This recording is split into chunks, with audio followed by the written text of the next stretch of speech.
Retour sur le plateau de la semaine de l'Écho. Je vous présente mes invités brièvement. Marie-Françoise Bechtel, qui est députée du Mouvement républicain et citoyen. Philippe de Sertine, professeur de finance à l'Université Paris 10 Nanterre et directeur de l'Institut de haute finance. Également Guillaume Duval, rédacteur en chef d'Alternatives économiques.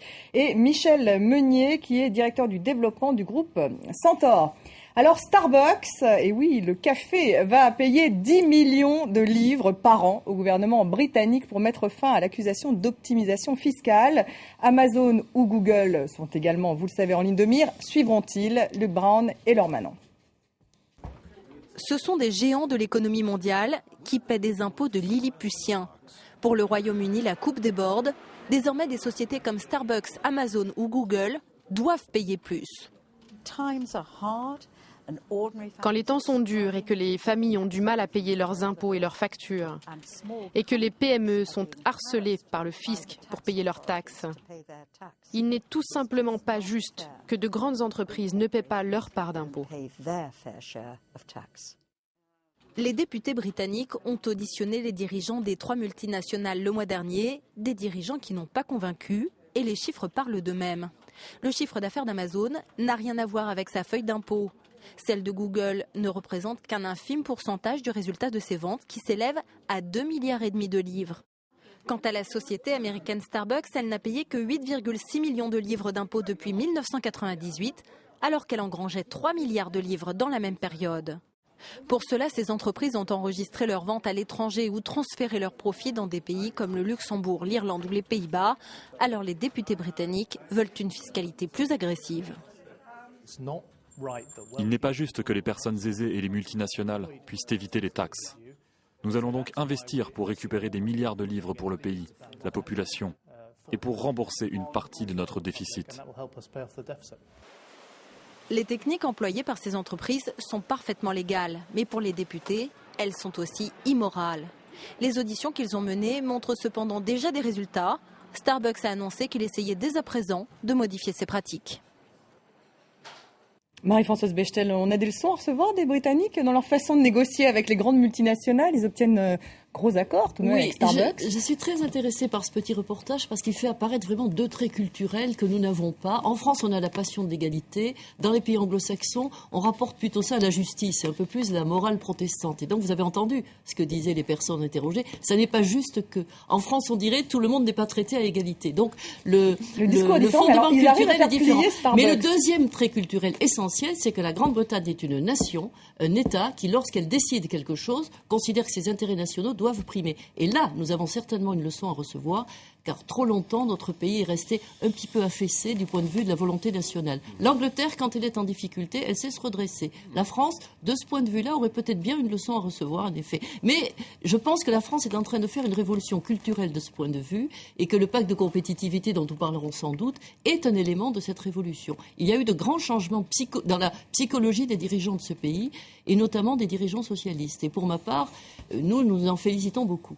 Yves de Sertine, une réaction Je crois qu'on a effectivement les 2 problèmes aujourd'hui qui se posent, c'est-à-dire le fait que parce les que grands évidemment États... le problème est le même en France. On a bien Oui. vu pour Amazon, Google, Starbucks, la distribution d'ailleurs conteste cette fiscalité. Ils parlent d'inéquité fiscale en France. On a le problème Amazon, des rentrées fiscales absolument indispensables au gouvernement des grands pays occidentaux qui sont confrontés à une tentative de réduction de leur déficit.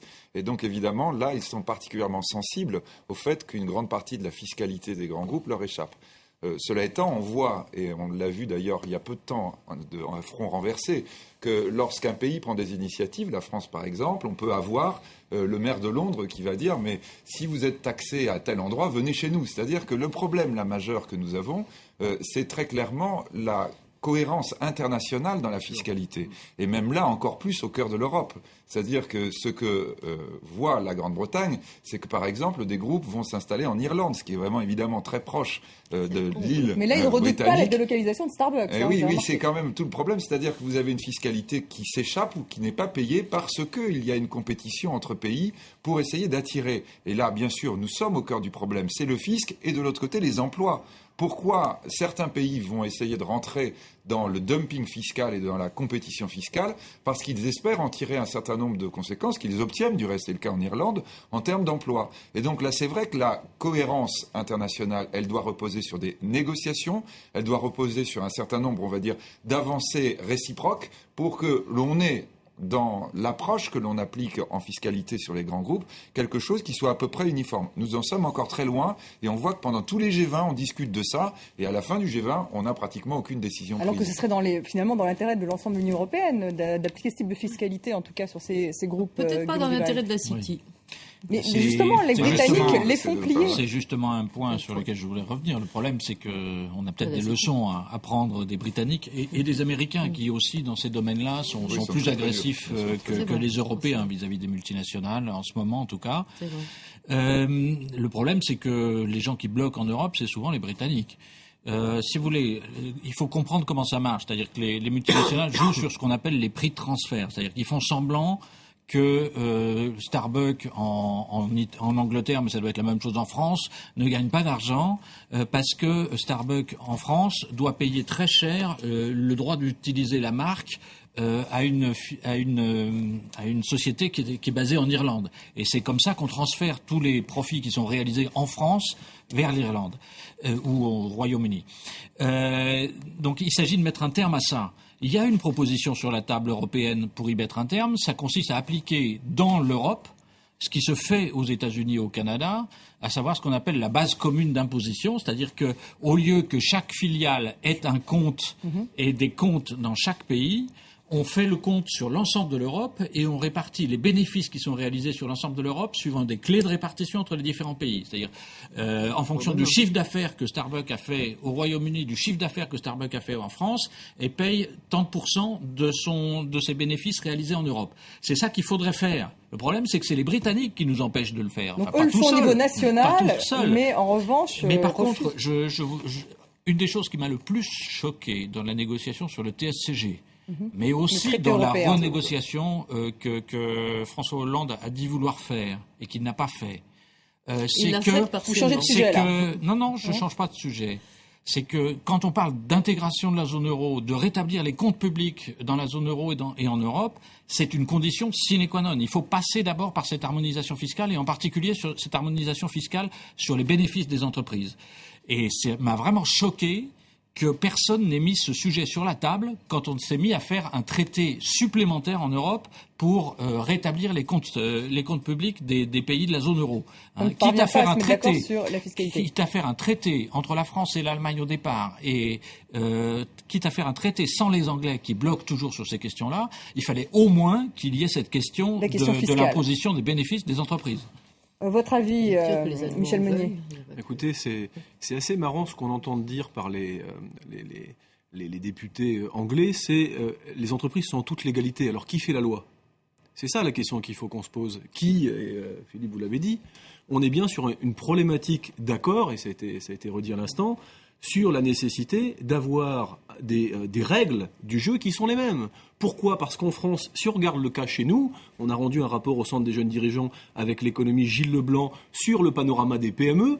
Les PME en France payent en moyenne 23% d'impôts sociétés, quand les grands groupes en France en payent 8%. Parfaitement. Il y a une injustice. Moi, je dis pas une inégalité, je dis que c'est injuste. Ça veut dire qu'à un moment donné, en France, il y a ceux qui ont le pouvoir, qui ont le lobbying, ceux qui font de la consanguinité, ou qui sont proches du pouvoir et qui font voter l'ensemble des lois comme le crédit impôt recherche, qui a coûté 3 milliards avec des comptes publics en déficit, 3 milliards supplémentaires aux contribuables, alors qu'à 80% il va vers les grandes entreprises. C'est absolument scandaleux quand on sait que 80% de l'emploi dans ce pays est créé dans la PME TPE. Il faut juste qu'à un moment donné, il y ait une réalité. Donc à un moment donné, quand il y a une déconnexion comme ça entre le politique et la réalité économique de ce qui est sur un territoire, on en arrive à ces aberrations. Il y a aussi une autre aberration qui est à regarder, c'est qu'à un moment donné, il faut aussi que les États, parce qu'on peut toujours ponctionner, puis on verra. Parce que si on travaille sur l'impôt société pour après faire un crédit d'impôt sur la compétitivité en baissant les charges de 20 milliards, il va falloir qu'on pose la vraie question, mais je pense qu'on le traitera après, qui est du prélèvement obligatoire globalisé. C'est-à-dire qu'en France, on a aussi cette difficulté-là, mais je pense qu'on y reviendra. Est-ce que je peux vous dire juste un mot ? La loi de finances que nous venons de voter a étendu le crédit impôt recherche aux PME. Nous avons même nous-mêmes déposé un amendement pour augmenter le plafond en leur faveur. On nous a dit que ça serait pour l'année prochaine. Mais enfin, ça va dans le bon sens. Et s'agissant de l'optimisation fiscale, nous sommes en train de voter en loi de finances rectificative des dispositifs beaucoup plus contraignants, en particulier la possibilité pour l'administration fiscale de saisir en flagrance des comportements d'optimisation fiscale et donc des comportements plus punitifs que vous appelez de vos voeux, notamment envers les groupes qui en abusent. Ex-post, c'est-à-dire qu'on condamne quelqu'un qui ne... Oui, mais vous savez, la fraude fiscale dans notre pays, c'est entre 30 et 50 milliards par an, tout de même. Oui, alors ça vaut la peine de récupérer quelque chose. Les Britanniques prennent les devants, là, sur lorsqu'ils disent oui, vous payez... Pas dans tous les domaines. Non, mais je parle avec Starbucks dans ce rapport de force. Vous payez, maintenant... Ça permet d'oublier les turpitudes de la City. Alors, pour revenir sur le crédit d'impôt compétitivité, alors évidemment, il y en a déjà question.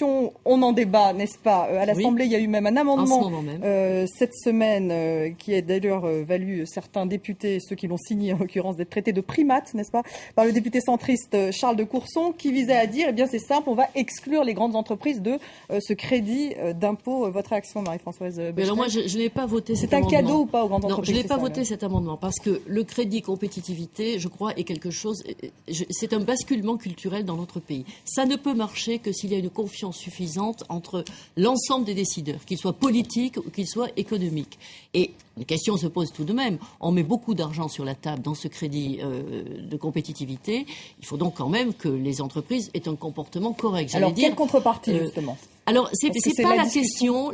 Moi, je ne suis pas de ceux qui ont signé des amendements sur des contreparties précises et ciblées. Nous croyons que le troisième volet de la compétitivité, nous avons la compétitivité, le crédit, nous avons la TVA qui permet de récupérer ce que le crédit d'impôt retire aux finances publiques, et le troisième volet, c'est le dialogue social, c'est-à-dire la possibilité qui va être bouclée dès le mois de janvier pour les salariés de l'entreprise de contrôler la manière dont le crédit de compétitivité est utilisé.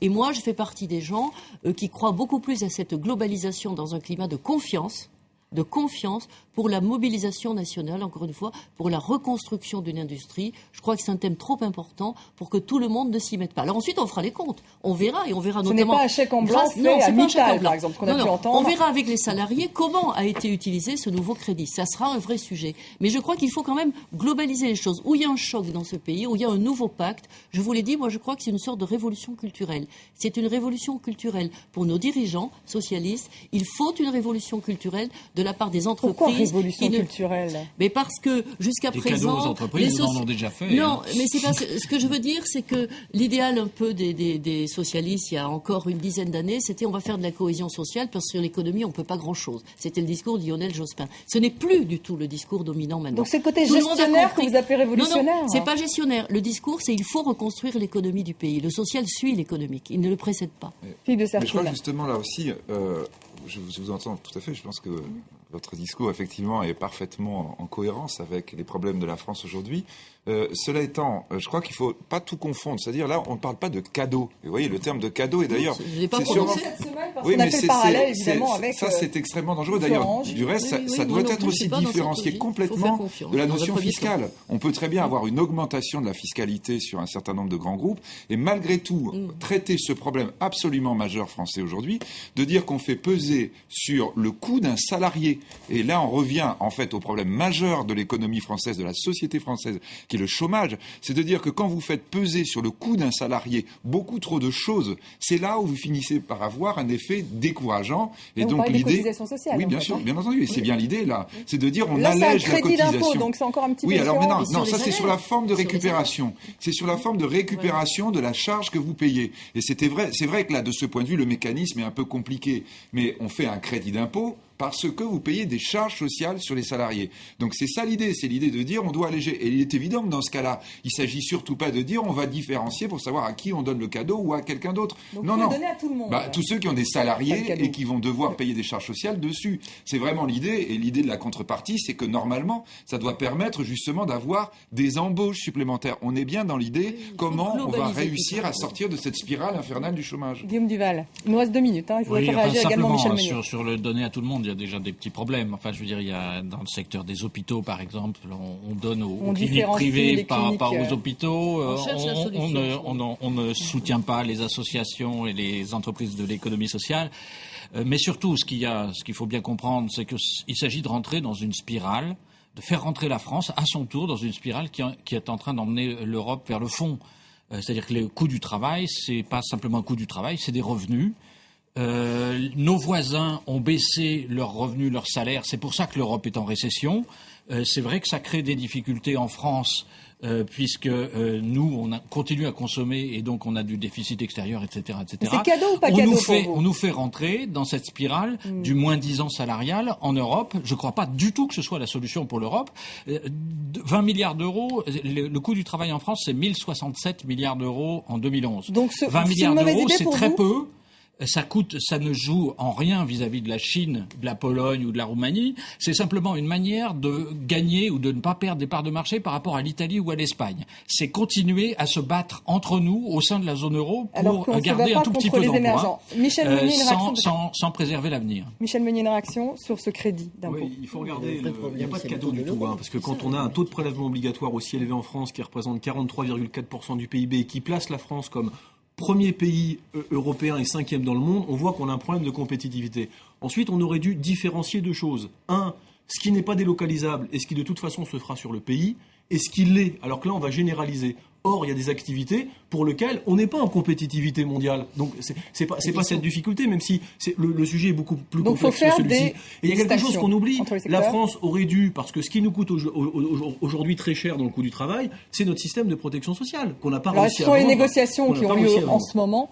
Et quant au dialogue social, et je réponds juste sur cette question-là, il ne faut pas oublier que 50% des salariés aujourd'hui dans ce pays ne sont pas représentés. Donc 50% des salariés n'auront pas le droit à cette discussion. 50% des salariés, c'est-à-dire ne sont pas représentés, c'est-à-dire qu'il n'y a pas dans les entreprises de représentants, délégués du personnel ou organisations syndicales. Répondez très vite. Oui, l'objet de la conférence sociale menée de main de maître, je dois dire par Michel Sapin, qui met un énorme dynamisme, il nous en parle très souvent à l'Assemblée, c'est précisément de faire la représentation des salariés, d'où le contrôle sur l'utilisation du crédit compétitivité. Vous n'avez même pas suivi M. Gallois dans ses préconisations là-dessus. Oui, il vous proposait de mettre 4 salariés dans les conseils d'administration, vous ne voulez en mettre que 2.